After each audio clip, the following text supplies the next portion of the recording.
I always gave of my best as a driver when I was angry or at least aggressive.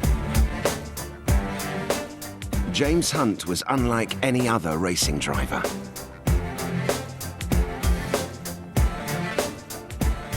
In a sport that demands cool precision, he was hot-headed, volatile, passionate. Early in his career, Hunt drove a race that showed how determined he was to win.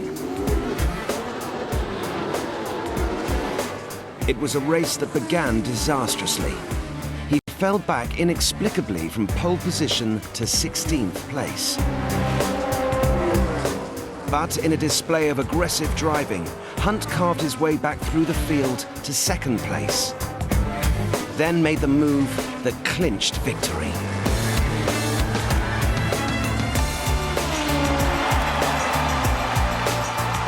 It was back in the pits that his teammates discovered just what it had taken to win.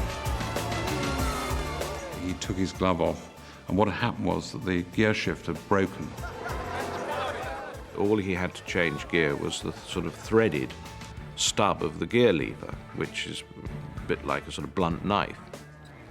He changed gear by putting the broken end of the gear shift into his hand, and that's how he'd driven the race. Outstanding performance.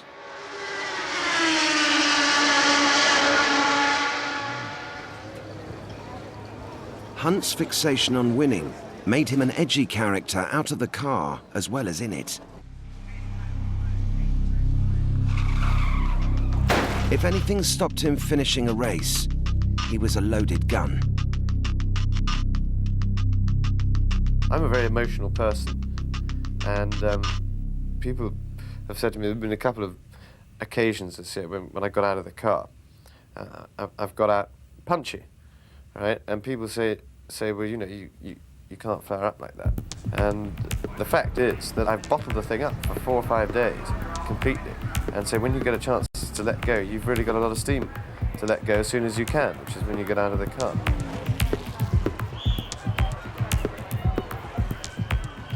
James had the most frightening temper I have ever seen in my life.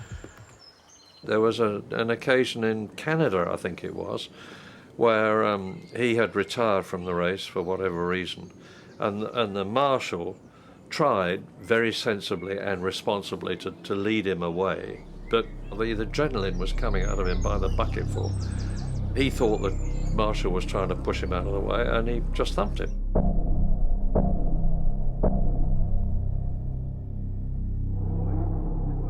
Hunt's high-octane temperament was not just the product of the highs and lows of race driving.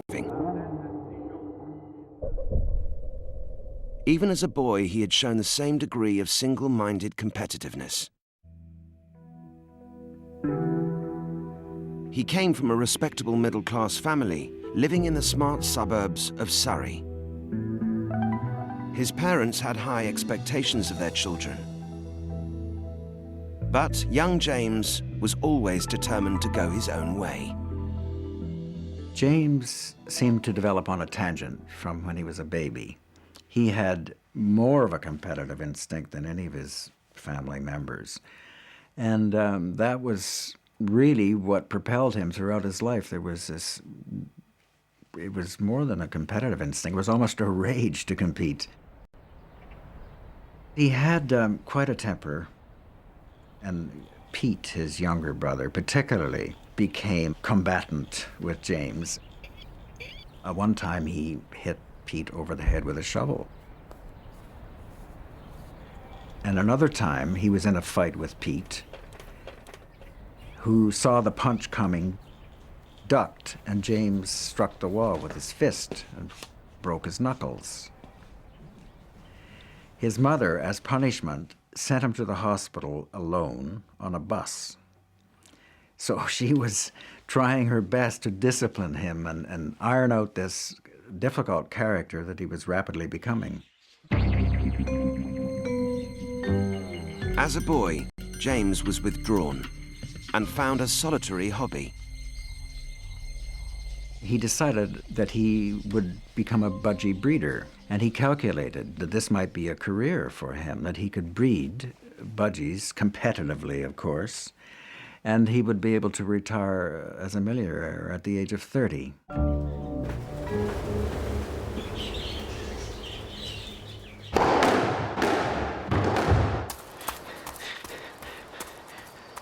At school, Hunt showed a natural flair for sports, but avoided team games. Although not academically gifted, his parents hoped his public school education would lead him towards a professional career. But Hunt, as ever, found his own way. 16, second row. The man we've been used to seeing here around A day out at Brands Hatch when he was 17 proved to be the turning point in his life. He said, literally, as he did with things, "This is for me." And that was it. From then it became an obsession. It was nothing to do with actually loving cars from the word go. It was just that one day. Hunt wasn't interested in remaining a fan. He was going to be a racing driver. Suddenly, his then girlfriend found herself with a rival. From that day on, he was hooked. And I remember the first time going and sitting in the stands at paddock at Brands Hatch on Boxing Day in the freezing cold. And he just became alive and took off. Life changed. Hunt's parents didn't share his enthusiasm for the racetrack. If he was going to be a racing driver, he would have to pay his own way. He got a job in the local hospital, acting as a porter, which was quite extraordinary for us since most of us are public school boys and the thought of being a hospital porter didn't seem quite the scene. Hunt also worked as a milkman and delivery boy. Any job he could get to save money for racing. With a loan, he put together his first racing car, a Formula Ford single-seater. The bottom rung of the ladder that could one day lead to the distant glamour of Formula One and Grand Prix racing.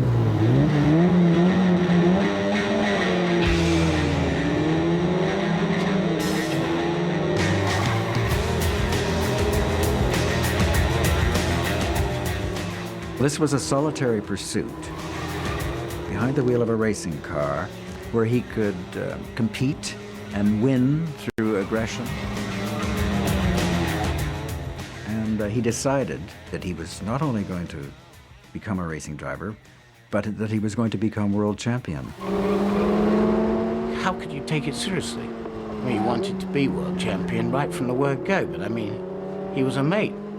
He had the aspirations, but we couldn't take it that seriously, could we, really? But Hunt drove hard and got noticed. By the age of 22, he had turned professional and acquired a reputation.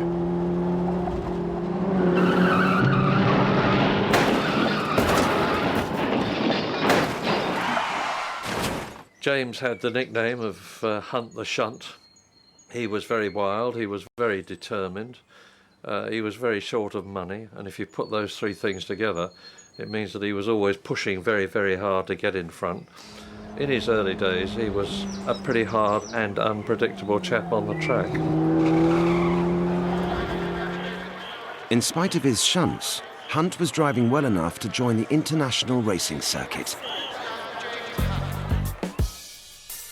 Cut loose from his suburban roots, he was now enjoying attention from all quarters. James certainly had an eye for the girls. Early on, I think he was a pretty faithful boyfriend.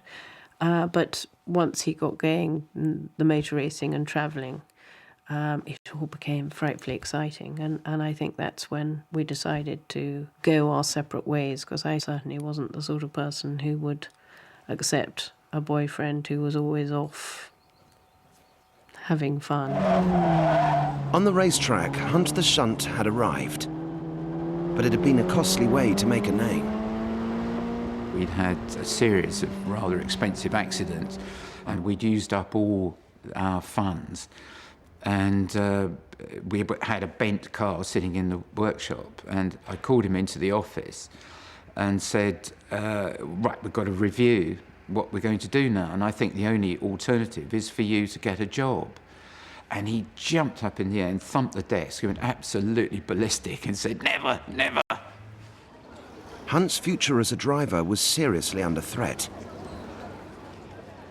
Aged 24, his career looked like being a short one. Salvation came in 1972, in the form of a 22-year-old aristocrat with time and money on his hands. Lord Alexander Hesketh. I didn't know very much about racing, but there's a thing about people which you meet someone who's exceptional, and it's usually pretty obvious fairly early on. Why did you come and work for Lord Hesketh? I was out of a job and he was the only person who'd have me. That was easy. Actually, it wasn't.